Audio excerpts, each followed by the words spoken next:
Hello everybody, Steve UK here. I was going to say Yuki. What's Yuki got to do with anything? We're here with some people who would like to read. Yolo's here. He's a trusted person that likes to come and help and to read. But we've got Snail, will be reading first. Then we have Asbin, Lucy, Eleniki, VT, and our loyal reader Yolo is joining us too. He did have some problems with his mic, so we'll see how we go. But that'll be the order that people will read in. Snail, Asbin, Lucy, Eleniki, VT, and Yolo. If you'd like to join us, we normally do this about 4 p.m. on freefortalk.com. Look for the topic of the room to be reading short story and in capital letters recording. We normally do it about 4 p.m. UK time. Today we're reading short story number 11, Gift from Rex. It's quite a nice story and hopefully you will enjoy it. Maybe there are some words there that you did not know before, or a phrase that you did not know before, and you can add to your vocabulary and your English knowledge. Oh dear, we've lost Asbin. Hopefully he'll come back in a moment. So, Snail, welcome.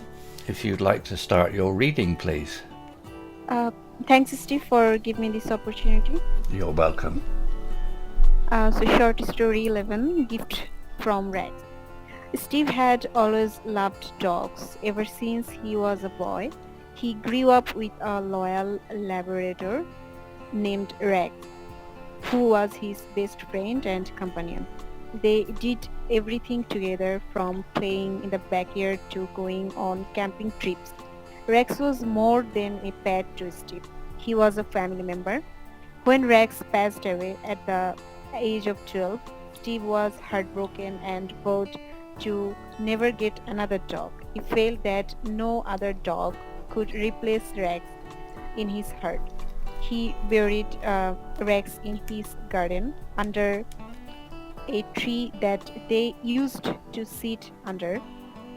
He planted some flowers around the grave and made a wooden sign that read, Rex, my faithful friend. That's very good, very good. Yet that the sign that read, Rex, my faithful friend. Read and read are spelt the same, but it depends on the context whether it's pronounced read or read. Oh. In this case, it would be a sign that reads, but the sign read, you would say. It's a strange one. You would say the sign reads, Rex, my faithful friend, but when you're talking about it as a sign, you say wooden sign that read, Rex, my faithful friend. Oh. English, it's complicated. Okay, thank you, Snail. Lucy, if you'd like to read number 2, please. Yes, Welcome. sir. Steve lived alone in a terrace house on the edge of town. He was retired from his job as a shop manager and had no children or relatives nearby. He spent his afternoons talking to people from all over the world on the internet. He'd listen to music occasionally and watch a little television. He rarely went out except for buying groceries or visiting the doctor. He felt lonely and depressed, but he did not want to admit it. But fate had another plan for Steve. One day, as he was walking home from the local shop, he saw a brown female dog sitting on the pavement, looking lost and hungry. She had a collar around her neck, but no tag or leash. She looked up at Steve with her big brown eyes and wagged her tail slightly. Very nice, Lucy. You read that really well. Very good. Thank you. That was nice. Eleniki's disconnected temporarily. Let's hope she connects straight back in again. So we'll wait a few moments. You both read very nicely. You're reading nice and clear. I don't think anybody will have any difficulty understanding you. So well done to both of you. Eleniki's just about... Okay, Eleniki, you're back. Welcome back. Is everything okay? If you'd like to read number 3, then please. Oh, disconnected again. Oh dear. Well, VT, perhaps, if you'd like to read number 3, and then hopefully Eleniki will connect in a moment. So if you can read number 3, please. Okay, no worries. I'm gonna start now. Steve felt sorry for the dog and decided to take her home with him. He hopes to find her owner or a new home for her. He bought some dog food and a bowl from the store and put them in his shopping bag. He then approached the dog slowly and spoke to her softly. Hello there. Hello there, girl. Are you lost? Do you have a name? He asked. The dog tilted her head and sniffed his hand. She seemed friendly and curious. Steve smiled and petted her gently. Come on then, let's go home, he said. Well, you read that really well, actually. Well done. I expected you to make some errors, but no, you read that very well. Yeah, thank you so much. Appreciate that. Yeah, appreciate that. Well done. Eleniki, you're back now. Hopefully your connection holds out. Would you like to read number 4, please? Yes, thank you, Steve. Thank you. He picked up the dog and carried her in his arms. The dog licked his face and snuggled against him.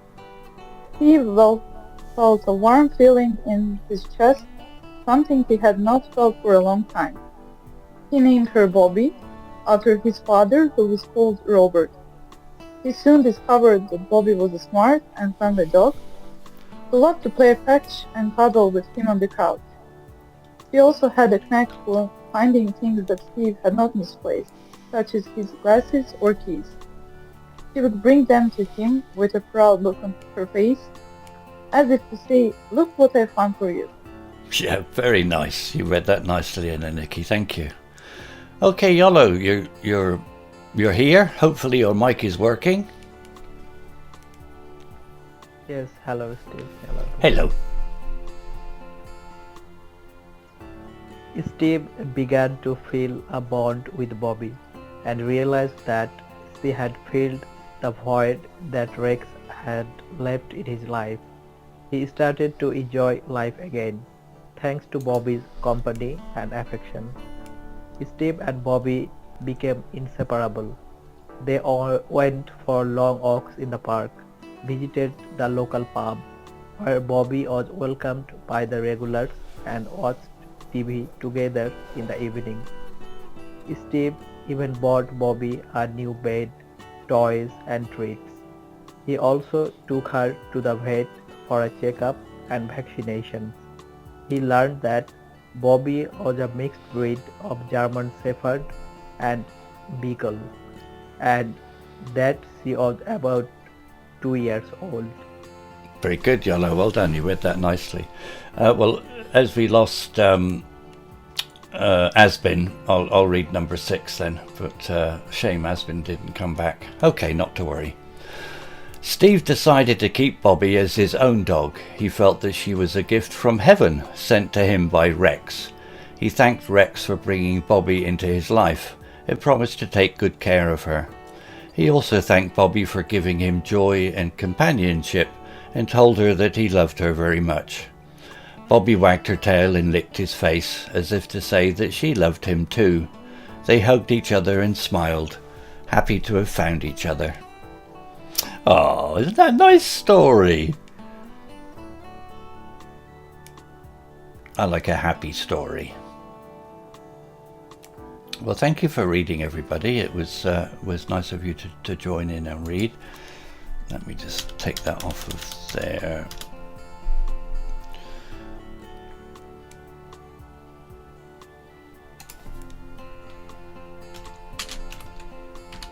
Okay. No words in there that you don't know. I don't think there is any unusual words. They're quite common words in this story. Thanks a lot, Steve. It was a nice story. Yes, it's a nice happy story, isn't it? That's okay, Snail. Yeah. I'm glad you enjoyed it. Thank you for reading. Okay, let's end the recording then. We're on just over 10 minutes, which is great. It's about the time that people like to listen. We'll end the recording there. If you'd like to join us, freefortalk.com.